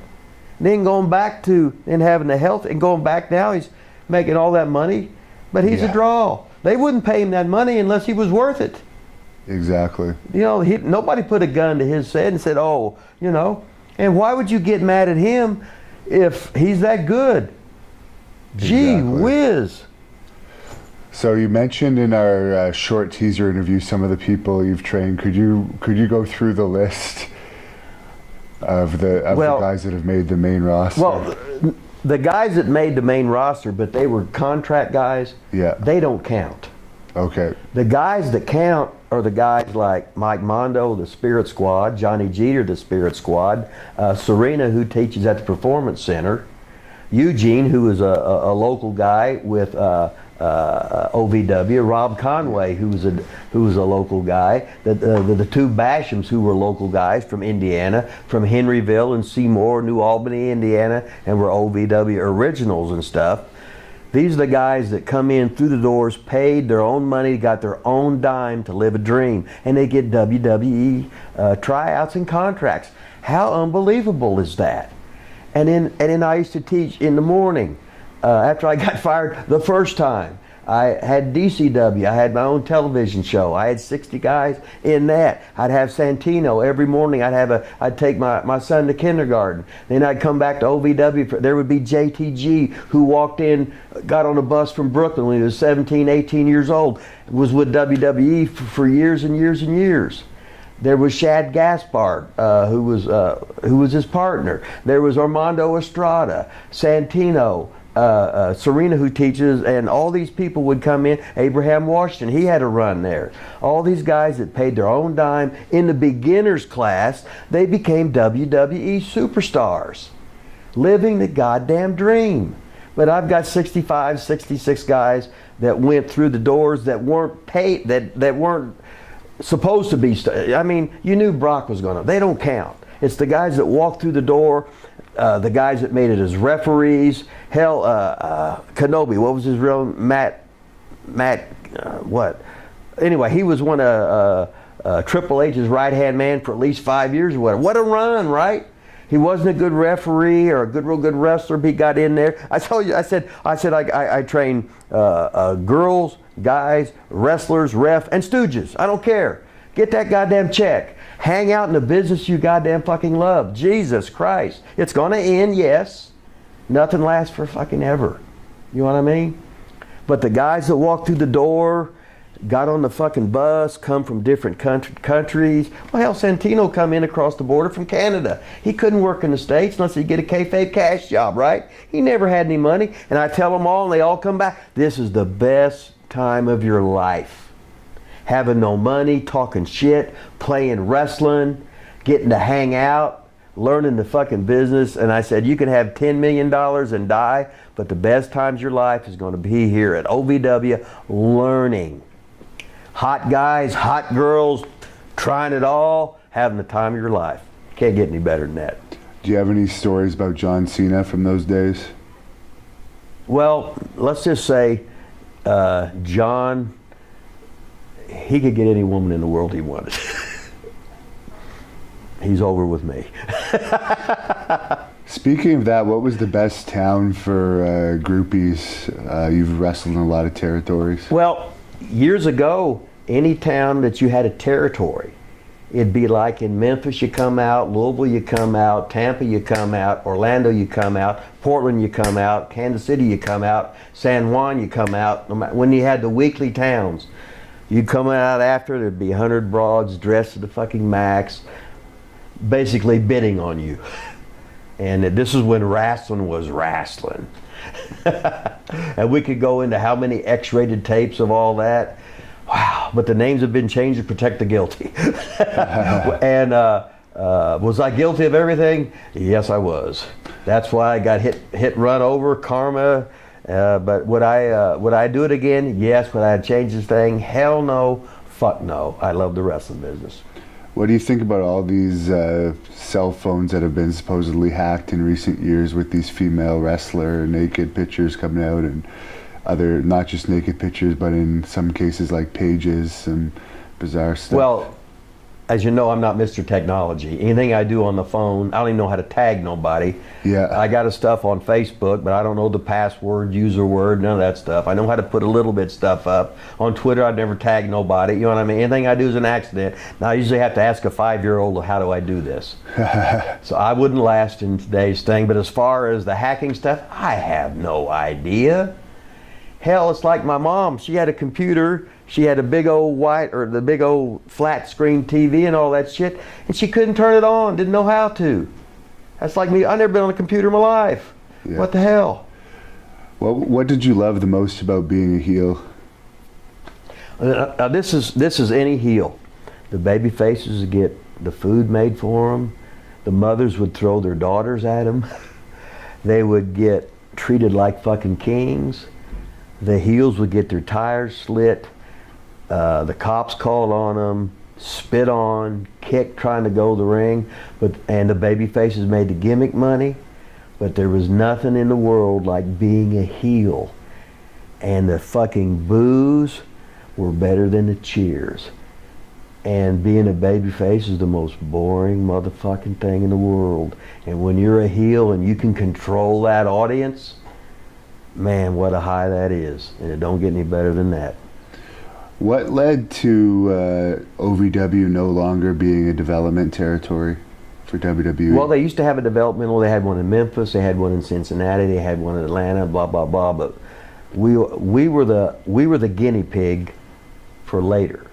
And what happened was, what Danny and Cornette, they said, Johnny Ace didn't want to come to Louisville, boring Louisville, right? He wanted to come, he lived in Tampa or whatever, so he wanted to move the thing to Tampa first so he could go out the door and he could be there, right?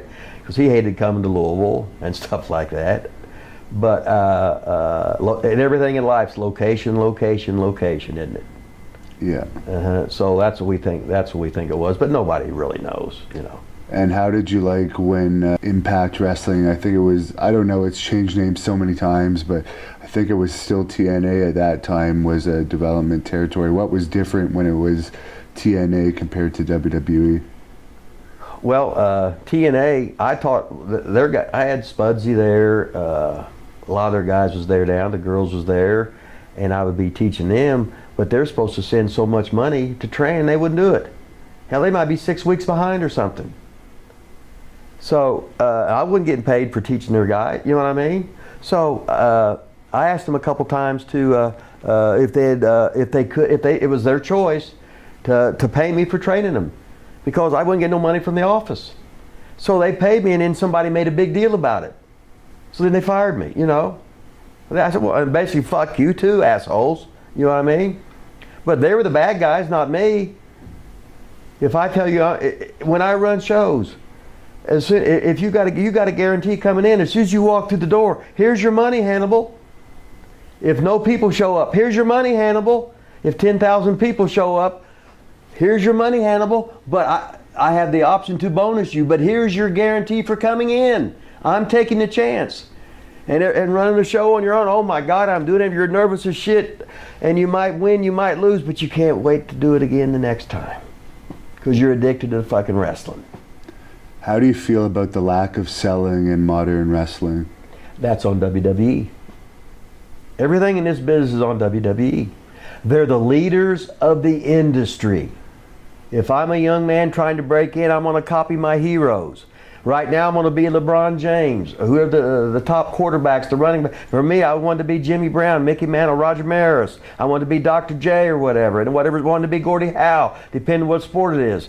Now, if in pro wrestling, I wanted to be Dick DeBruzzi. I wanted to be Vern Gagne. I wanted to be Bruno Sammartino. These are the stars. So if they're seeing this, your heroes, you're emulating your heroes. Is what so I can't get mad at them. They've never seen selling. They don't know what it is. I just know that if you get on YouTube, you can feel the electricity of a match, and it's night and day. There ain't no beach balls going around.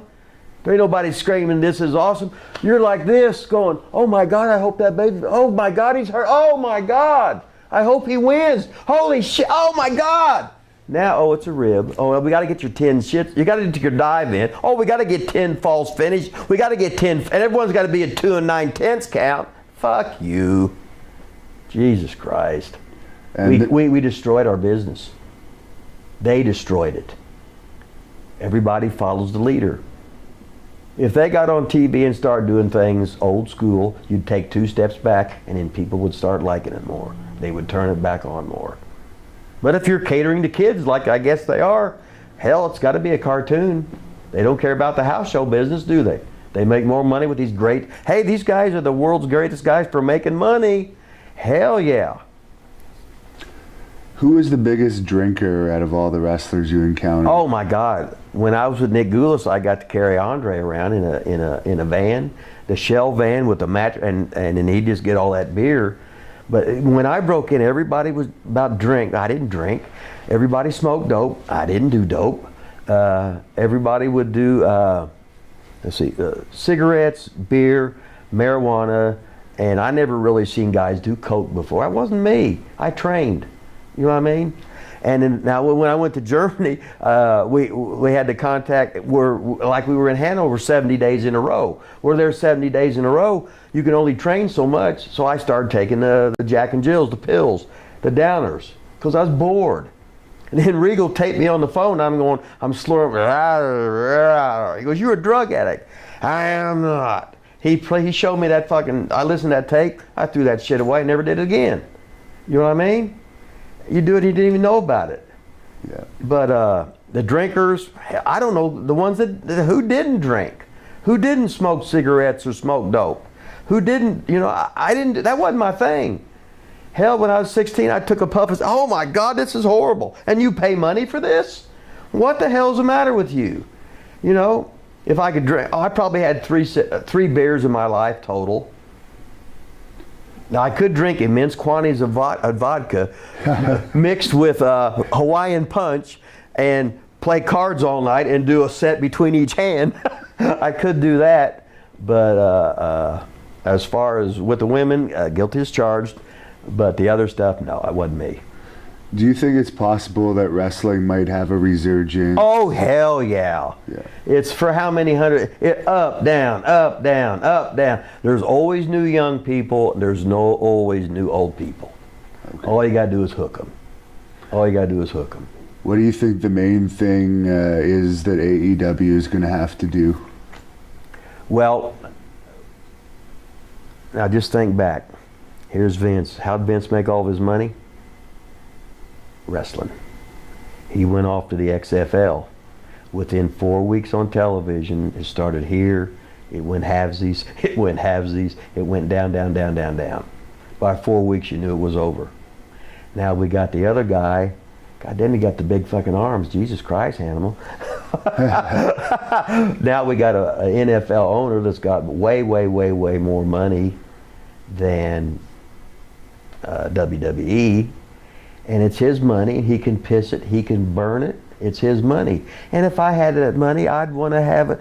I'd want to make my kid happy too. It's my money. He can do that.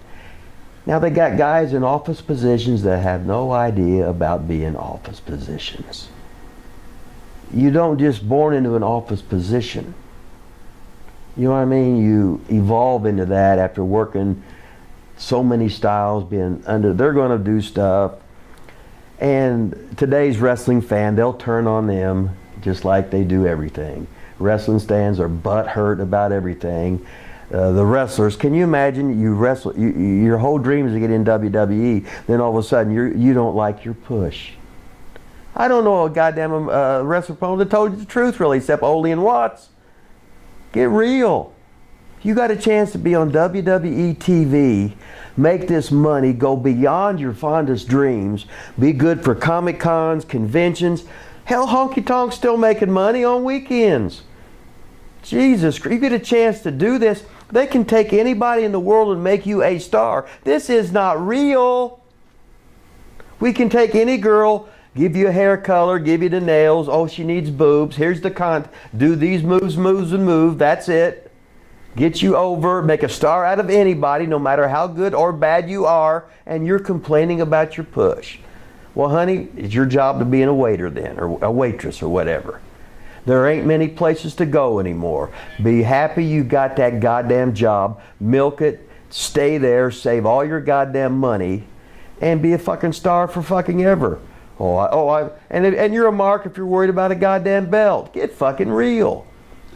When Randy Savage says, "You won the champion?" I said, "Oh, you're the best." He said, "No, my daddy owns it."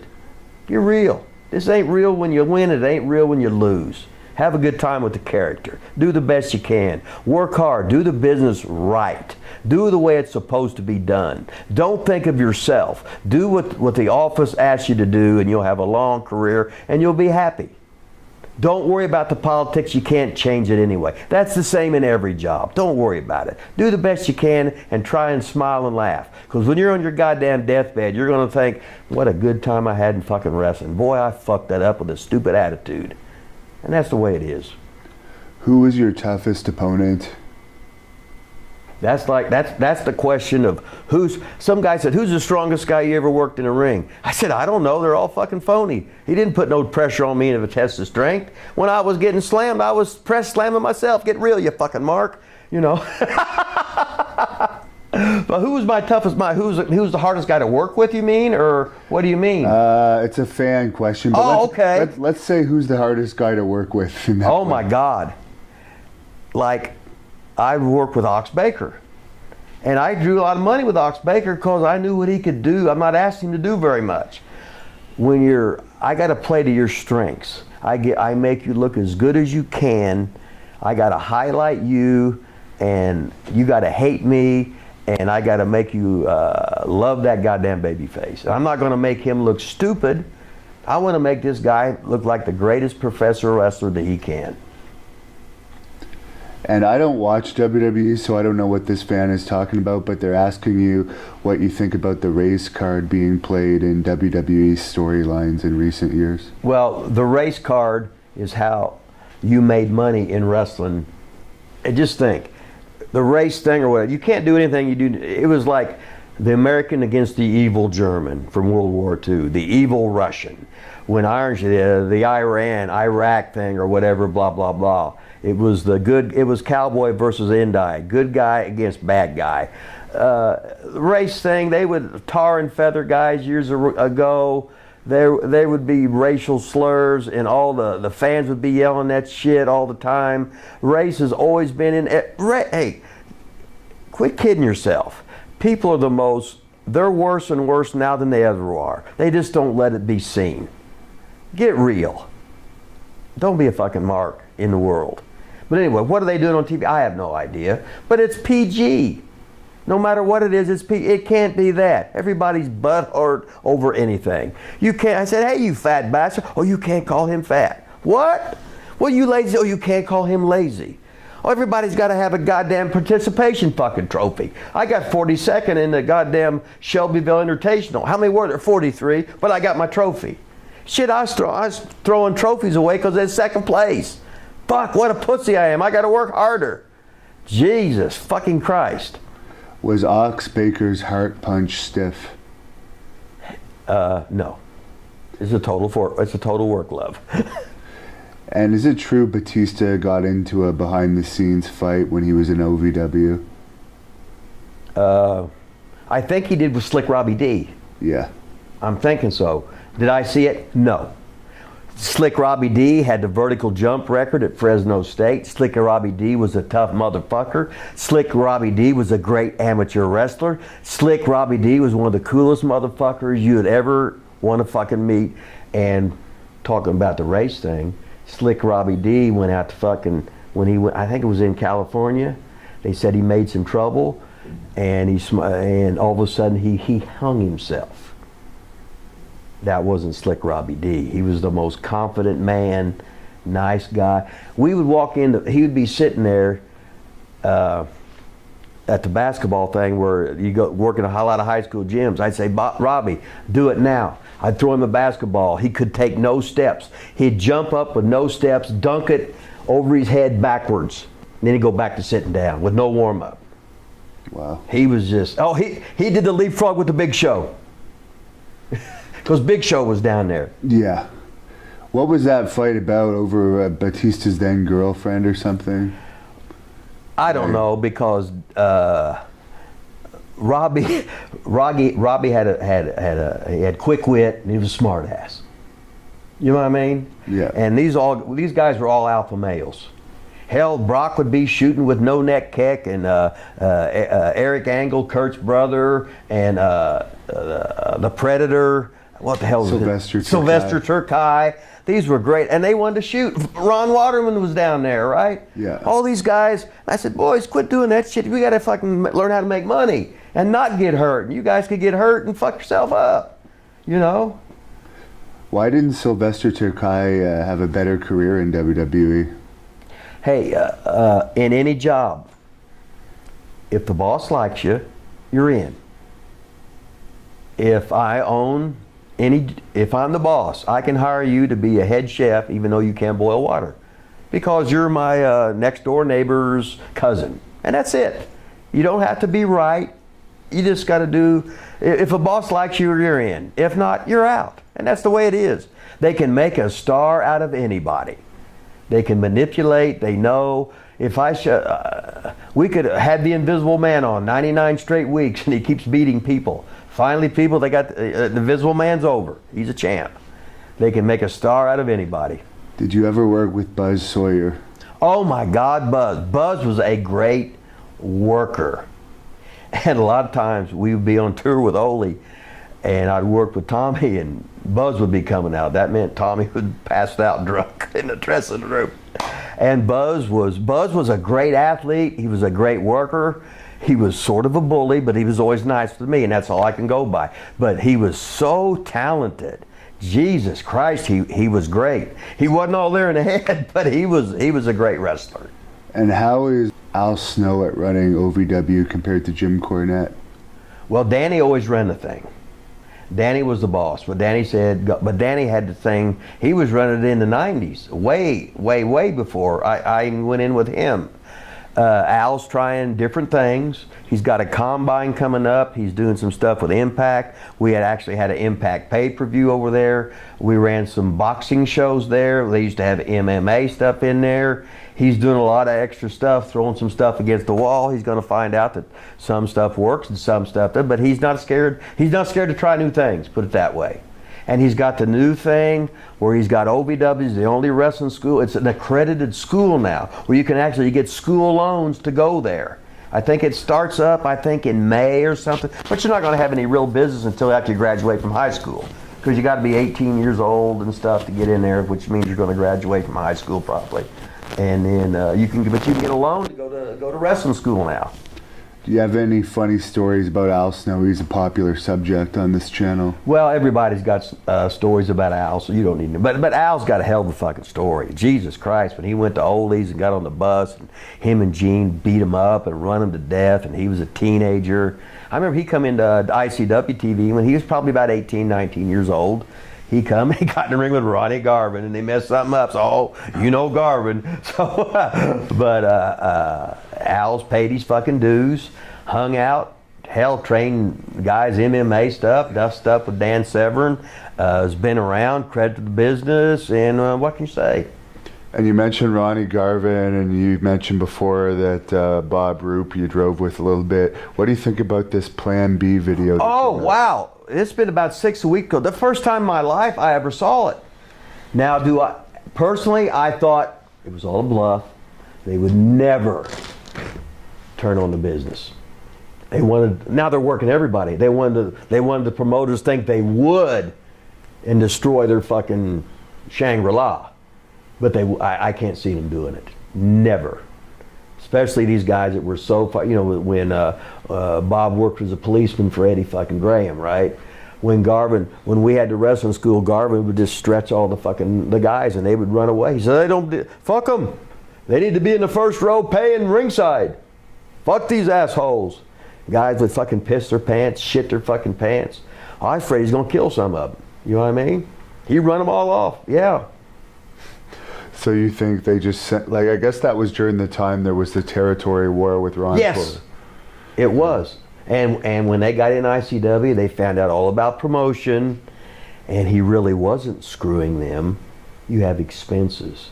You're paying for insurance, you're paying for building, you're paying for posters, you're paying for newspaper, you're paying for maintenance on this and that, blah, blah, blah. Once they got in promoter's business, they saw we drew up and we barely broke even. So they said, Rupert Orton, they went off to Watts, right? Said, fuck this. We need to be the boys again where we can have a good time, get drunk, and wrestle and get guaranteed money. Fucking Angelo was pulling in for a while there. We was doing bad, and you had to he was pulling out every fucking week to make payroll, pay the bills. Then stuff started going good. You know what I mean? But it was cyclable and stuff like that. But I don't know how we got on that. What was the question? It was about what do you think their intention was with that? Because Ron Fuller said he never actually saw the video until then. Yeah, I didn't see it until the last month, when it first come out, right?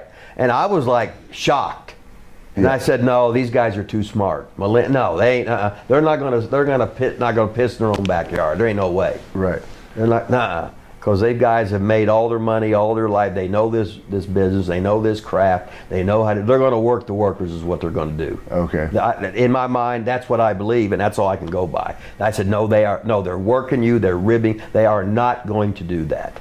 And I'm guessing you worked for Ron Fuller probably at some point. I worked with Ron Fuller after I left ICW. I worked for Watts. After that. Then I worked for, I was there 11 months in Southeastern. Yeah. The next time I come back and worked with Adrian Street for 6 months. Oh, wow. After I worked with Adrian for 6 months, I left. Why? I said, well, I can't top this. Right away, we shot Angle first night, and we was off and running. Fuller said, we'll run this till it's done. He'd said, here's some fucking ideas. Give me some of yours. And he might fine tune it. He said, no, we did this here and this time. We did this with this guy. He was a goddamn walking encyclopedia. You can't get no fucking smarter than the goddamn Fullers. They've been at this longer than everybody. Yeah. You know what I mean? Gee, I remember one night we was in Montgomery, Alabama though, and Ron Fuller, he come in, and the first match was on. He said, Rip, I don't want to go over there. He said, could you explain to those boys how to they went out in the first match and did every fucking thing you could imagine, thinking they was doing good. When they come back, I said, boys, you guys get the hell out of here. You might get fired. Why? I said, I'll tell you later. Then he come back, he said, you talked to him, boy? I said, yeah. He says, good. He says, I might have lost my temper. But the whole time, I never heard Fuller raise his voice, unless he was laughing about something. He would just talk like this. Hey, have them go 7, do this, whatever, blah, blah, blah. Easiest people to get along with. You know what I mean? And just really smart. Someone told me to ask you about Miss Brenda. She died in, I think, 2002. Okay. But she had, let's just say, she was a stripper for how many years? Road girl. Yeah. So she didn't smoke cigarettes, but there was always cigarette smoke in the buildings. Yeah. So she got like the lung thing or whatever. Oh. And then she died, I think it was about 2002 or something like that. And you've brought up Adrian Street. I've done an interview with him. I'm a big fan of his. What was it like working with him? Oh, unbelievable. Here's a little tough son of a bitch, one of the toughest son of a bitches in the world. We never had one disagreement about anything. He says, you want to do this? Let's try this. Let's do that. And we just fucking clicked right away. Night one in, we shoot the fucking angle. I had the girl, he had the girl. It was just fucking perfect. So easy to get along with. The first night in Global for Joe Pedicino, the first main event there at the Global Dome, which is a sportatorium, was me against him. That night I was up in his room all night. He's drinking fucking wine, and he's telling me stories about his whole career when he was Kid Tarzan Jonathan, and about his dad and where he came from the mines and shit, getting into physique early and everything. And like when he come over to America, he was 40-some years old. And he said when he was working for in England and stuff, he would make this much money because everybody else was wrestling. He was a tough ass, but he did nothing but flamboyant, and was making all this fucking money. But he wanted to come to America. You know what I mean? But he was just fucking awesome, awesome to work with, awesome guy. They made all the fucking tights and shit, you know. And he was just. I told him, I said, your only problem is you was 20 years ahead of your time. You know what I mean? He was just so fucking good. Hell, he would go to Birmingham and do. He made albums, he was doing videos, I don't know how many years before that. He would do his own fucking songs and stuff. He was just an over motherfucker. He knew how to make fucking money. And this is in Knoxville in like 86. Every Knoxville show, he'd make $1,000 selling pictures. You know what I mean? Fuck. Yeah. You know what I mean? And he saved it all. It wasn't stupid. But now he moved back. Yeah. You know, he moved back, you know. But we could have you want to break a sweat tonight? No, not really. Okay. And you mentioned Puerto Rico a couple times. You want to talk about working that territory? Well, that's night and day. Okay, Puerto Rico, I remember I closed TV down 2 Wednesdays in a row, going in the fan, going after the marks. Shit, you go to the ring, they're throwing batteries at you, they're throwing rocks at you. They would have the chicken wire, like in the Blues Brothers. A lot of places didn't have the ringside to protect the fucking wrestlers, and they would have all the guys, the security, like protect the guys. They'd have them stadium shows, there'd be thousands of people there on a Saturday night and stuff. And I had my own TV show there. I did the American, the English speaking version, and hell, I guess posed as Mr. Puerto Rico over there. And I get on and call them the greasy Puerto Ricans, the beaners and shit. Them motherfuckers just hated you. But I had to be more of an aggressive character there. But had some great times there, and it was great because you learned a different style. You learn that violent style. You learn not to take too many bumps. You learn to go with the wah. It was a punch-kick territory. And you hit the guy and wah! And the heel. As soon as you went down, they stopped fucking wahing. So you just struck and almost go down and almost go down and almost go down. And finally the big, and boom, you go down. And it was just so much fun. It was so fucking easy. But they lived by the blade there. And I told him, I said, no, I ain't doing it, you know. So I'd work with Jose or whatever, and I'd get the fucking blood off his head and put it on my white hair, you know, and that was it. So I was there for 9 months, so I had a hell of a time there. Still got, the Hurricane Hugo was there. Hurricane Hugo was in there. So I went off the middle of the island with some guy, the Vietnam guy had the heavy truck. We went to try and escape from dying. So I said, well, hell, we might die tonight because the hurricane was coming. So we had the buffet laid out. I took a bunch of fucking pills, gave myself a wank about 3 fucking times, and took some pills, be ready to fucking die. Woke up the next day, hey, I didn't die, all right. And then we go downtown and we see all the fucking looting going on. And I'm looking, holy shit, look at this shit. Then we see the cops come, they run all the fucking looters off. And the cops start fucking looting. And then the National Guard comes in, running all the cops off. But it was just, oh, what a different place it was. I liked it there. Dangerous as fuck, but I like going to South Africa when we had riots in Durban 3 Saturday nights in a row. Working with Tiger G. Singh is fucking awesome. Did you ever have pay issues for Carlos? No, because he shit on the locals like every territory. When I went there, I had a guarantee. I said, you don't make my guarantee, That's simple. You know I'm leaving. How was Jose Gonzalez to work with? Well, this was after the Brody incident. So he'd come in. One time he says, "Amigo, come in the shower. I want to talk to you." I said, "Oh no, fuck you." He said, "Oh no, I don't mean." I said, "Well, you didn't mean no." But did I ever have a problem with him? No. Did I ever have a problem with anybody there? No. And it's like, it was funny because like Jovica was the head owner. Yeah. And then he'd work underneath there and do jobs. And he'd make money, right? Then when they go to, when we go to Trinidad, Yeah. then Victor was the star. Yeah. And Carlos worked underneath. He was like the king of Trinidad. You know, Yeah. we'd go over there and you get cash going over there. It was dangerous over there. It was dangerous in Puerto Rico, but fuck, that's the way it was. It was dangerous in the Bahamas when I worked for out of Tampa. But different stuff. Great to learn a different style. Great to learn about different stuff about TV. I remember I was working with Savio Vega, right? I said, "T, we're going an hour." He goes, "What? We're going an hour."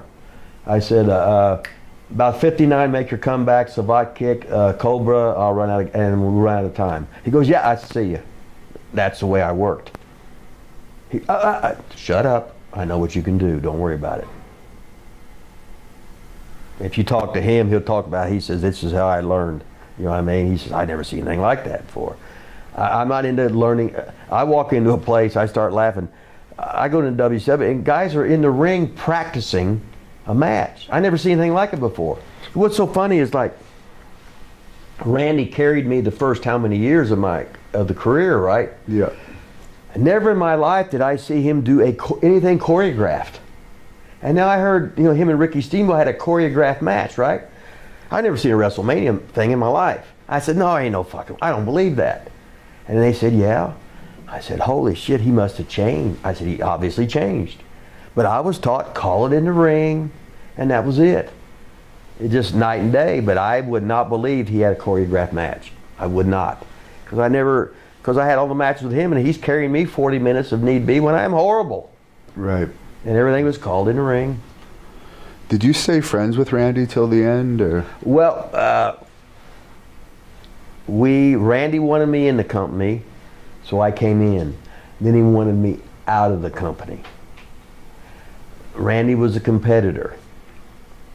I think his dad would dig him when I'd beat him in bodybuilding contests. He'd get on the gas. I wouldn't.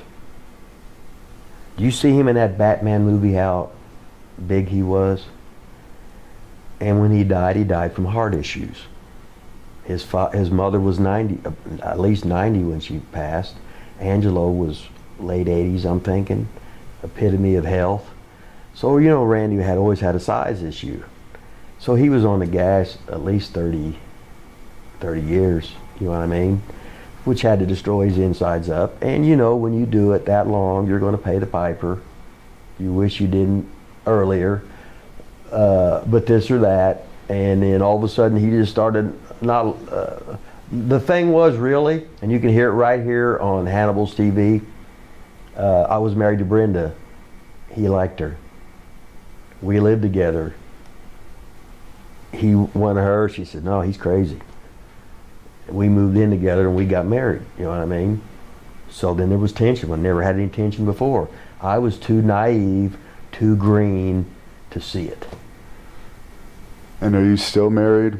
I'm on number 2. Second wife, yeah. Number 2. And your kids are? This got Marcus. He's 21. Okay. Going to University of Indianapolis.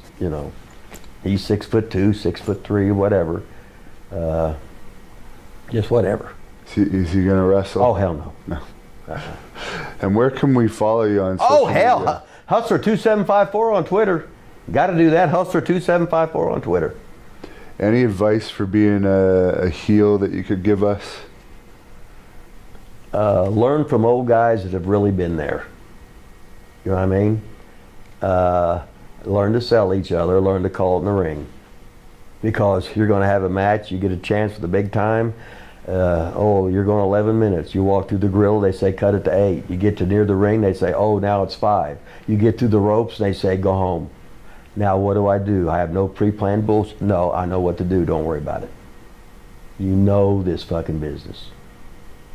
And any final thoughts you want to tell the fans to close this off? I can't get on you for love wrestling, whether you love lucha, whether you love dick spots, whether you love stupid dive shit that makes no sense to me. If you love wrestling, keep supporting wrestling, because I love wrestling.